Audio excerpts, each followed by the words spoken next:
పదాన్ని మానేయండి. జాగ్రత్తగా మిమ్మల్ని మీరు యేసును ధరించుకొని మరి జాగ్రత్తగా ఇవి చాలా మనకు అవసరం పడుతుంది. ఎంత చెప్పుకునేవి దానిలో మనం కలవలేకపోతున్నాం అంతే ఇచ్చింది. చూడండి ఆ కొంగ నీళ్ళు తాగేటప్పుడు చూడండి ఏం జరుగుతుంది. కొంగ నీళ్ళు తాగేటప్పుడు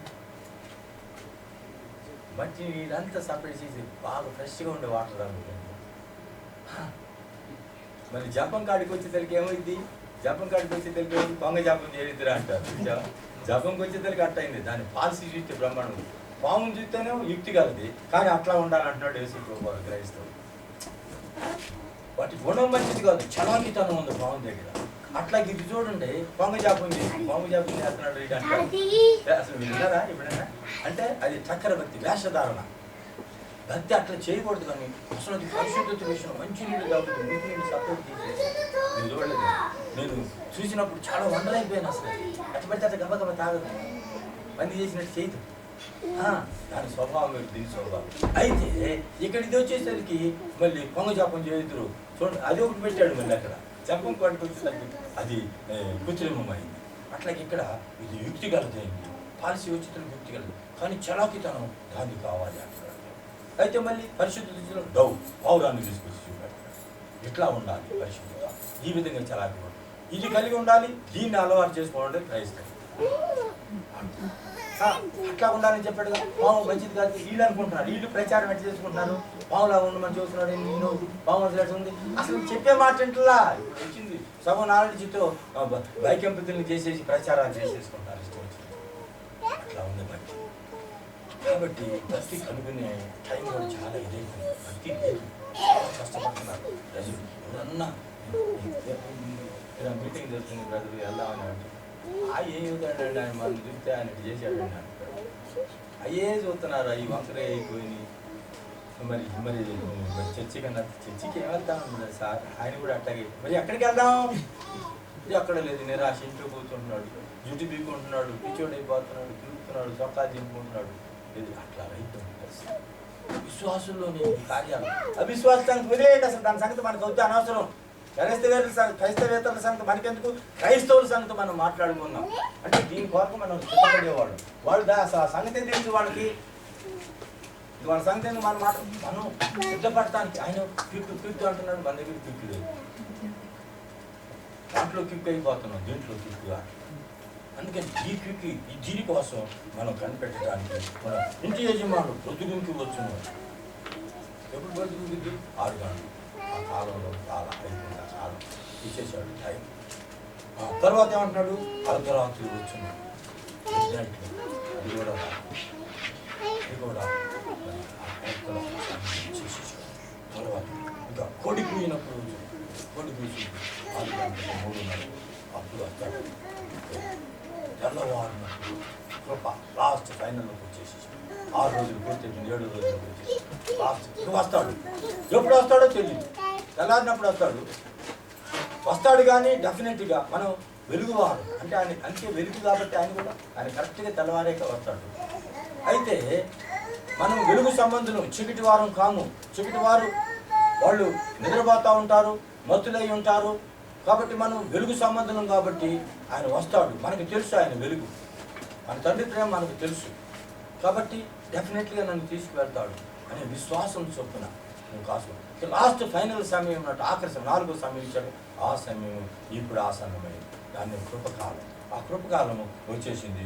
ఎప్పుడు వస్తాడో తెలియదు కాబట్టి మనం ఆయన కొరకు వెలుగుగా సిద్ధపడి మనసు. ఇప్పుడు యోవేలు గారు చెప్పినట్టుగా ఏం చెబుతున్నాడు, సమాజంగా కూడుకోండి. తర్వాత ఏమంటున్నాడు, సమాజంగా కూడుకోండి, ప్రతిష్ఠించండి. లేకపోతే రీసెర్చ్కి వెళ్దాం, అక్కడ ఎంజాయ్ చేద్దాం అనుకుంటున్నాం. సమాజ కూడంగా ఇక్కడికి వచ్చాము. ఇక్కడికి వచ్చిన కానీ వాతావరణం బ్రహ్మాండంగా ఉన్నాడు, ప్రైజ్ లా చెట్ల దగ్గర పరిగెత్తాం. ఇక్కడ చూస్తా కూడా అక్కడ చెట్ల దగ్గర ఆ మనసు ఉంటే మనం ఎందుకు ఎక్కడికి వచ్చినట్టు ఎంత డబ్బు ఖర్చు పెట్టామంటే అసలు వేసిన ఎత్తి కూడా భయం భక్తి లేకుండా అయిపోయింది. అంత డబ్బు అంత 2 లక్షల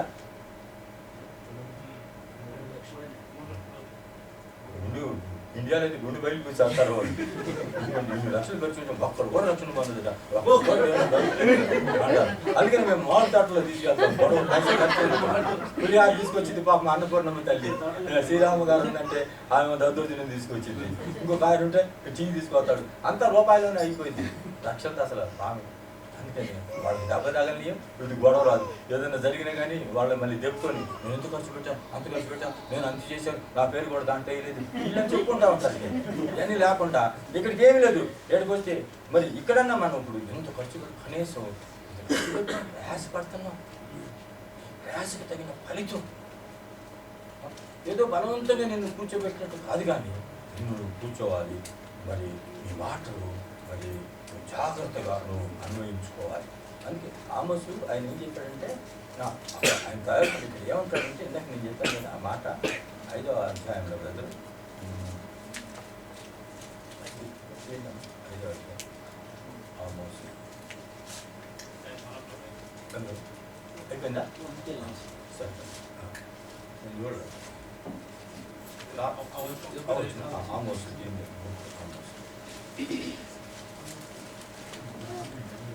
టాపిక్గా పోయేటప్పుడు కంగారు అయితే నాకు ఏమో అర్థం కాదు. అందుకే టాపిక్ మైండ్ నాకు అక్కడ కూడా వాళ్ళు ఏమనుకుంటారు, నేను వస్తే అన్న వచ్చాడు కాబట్టి ఏమో తొందర పెట్టవద్దు, గంట ఉంటాడు, 2 గంటలు ఉంటాడు, 3 తెల్లారి దాకుంటే మీరు కూడా కొంచెం తినరండి, ఎంతేనే మంచిది. ఇక ఏంటంటే మధ్యలో కదిలితే చికాకు అవుతాను వాళ్ళకి. ఇక్కడ సంగతి కాదు నేను చెప్పేది, నా సంగతి చెబుతున్నా. అదే కరెక్ట్. ఇక్కడ నేను గుర్తుంచుకోవాలి. ఇక్కడ అంటున్నాడు 9వ అధ్యాయం 5వ అధ్యాయం ఇక్కడ 10వ వచనం చూద్దాం. అయితే గుమ్మములో నిలిచి బుద్ధి చెప్పు వారి మీద జనులు పగబట్టుదు. యథార్థముగా మాట్లాడు వారిని అసహించుకుంటారు, పెడతారు. అసలు జోలికి కూడా అసలు ఇవాళ యథార్థత పనికిరాదు, విశ్వాసంలో పనికిరాదు. అవిశ్వాసానికి వదిలేయండి. ఆయన ఏదో పెడతాడు, ఇట్ట అంటాడు అంటే వచ్చినప్పుడు ఇట్ట ఆయన పిలవద్దు ఈసారి. మళ్ళీ తర్వాత తండ్రిని పెట్టి వాడు మా వాడి సంగతి చెప్తాడు. సరే ఏమన్నా బాబు మిమ్మల్ని చెప్పలేదుగా, రెండోసారి చూద్దాం, ఛాన్స్ అనుకుంటాను.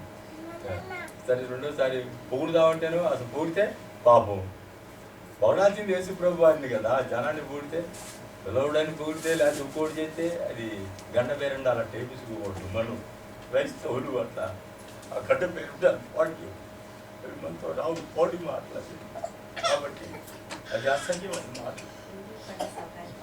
ఆయన పేరు యెహోవా అంతే.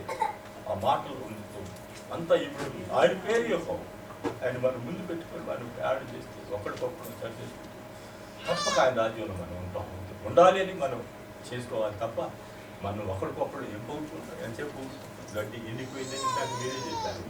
తర్వాత ఆయన వాక్యం ఉంటుంది, ఆయన వాక్యం శాశ్వతం. ఆయన వాక్యానికి మనం ప్రాధాన్యత వాడాలి. దేవుడు తన మాట ప్రార్థన చేసుకుంటాం. పరలోకపు తండ్రి, కృపాకర్త దేవా, దైవమైన తండ్రి, మరి మా కనిపించిన వాక్యాన్ని బట్టి మీ స్తోత్రాలు చేస్తున్నాం తండ్రి. మరి దేశాంతరం వెళ్ళి మళ్ళీ తిరిగి రాబోతున్నావు తండ్రి, త్వరగా రాబోతున్నావు, ఏ సమయంలో రాబోతున్నావు తండ్రి. మరి అర్ధరాత్రి వచ్చడం, తెల్లవారునప్పుడు వచ్చడం, కొడుకు వచ్చడం, ఎక్కువ వచ్చడం చేయలేదు మీరే సహాయం చేయండి తండ్రి. మరి నేను మెలకువగా ఉండి ప్రార్థన చేసేవారంగా ఉండగలడు, జాగ్రత్తగా ఉండగలిగేటట్టు మీరే సహాయం చేసి నడిపించుకొని కనికరించుకోండి. మా దేవ మాకు కావాల్సిన మంచి బుద్ధిని అనుగ్రహించండి తండ్రి.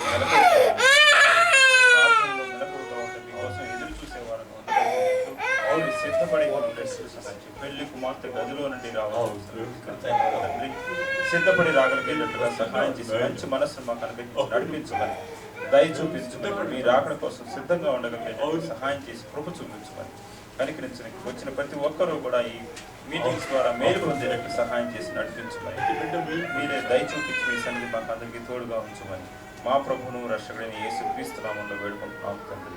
ఆమేన్.